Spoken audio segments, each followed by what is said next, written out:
ఉన్నటువంటి గాడిద కట్టబడి ఉన్నటువంటి పరిస్థితులలో నుంచి మీరు దానిని ఏం చేయాలి అని అంటే, మొదటిగా మీరు చేయాల్సిన పని విడిపించాలి. గుర్రము యుద్ధానికి సాదృశ్యమైతే గాడిద తగ్గింపులకు సాదృశ్యం. యేసు ప్రభు యుద్ధాలు చేయడానికి రాలా, యేసు ప్రభు తగ్గింపు కలిగి పరిచర్య చేయడానికి వచ్చాడు. యేసు ప్రభు తగ్గింపు కలిగి ప్రజల కొరకు వచ్చాడు. యేసు ప్రభు తగ్గింపు కలిగి ప్రజల పాపములు క్షమించడానికి వచ్చాడు. యేసు ప్రభు తగ్గింపు కలిగి స్వస్థతలు చేయడానికి వచ్చాడు. యేసు ప్రభు తగ్గింపు కలిగి ప్రజలకు దేవుని రాజ్యాన్ని గురించి బోధించడానికి వచ్చాడు.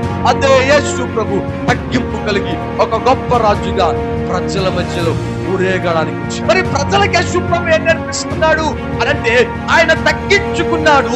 ఆ తగ్గింపులకు సాదృశ్యంగా గాడిద పిల్లలు నా యొద్దకు తీసుకొని రండి. అదే గాడిద పిల్ల మీద యెరూషలేముకు వెళ్ళడానికి ఇష్టపడుతూ ఉన్నాను. నా ప్రియమైన దేవుని సంగమా, ఆ గాడిద పిల్ల మీదకి వెళ్ళడానికి యేసు ప్రభువుకు కావలసింది ఏంటిదనంటే, బంధించబడి ఉన్న దానిని విడిపించాలి. విడిపించబడినది యేసు ప్రభు దగ్గరికి రావాలి. యేసు ప్రభు దగ్గరకు వచ్చిన తర్వాత ఆ యేసు ప్రభు దానిని మీద ఎక్కి దాని మీద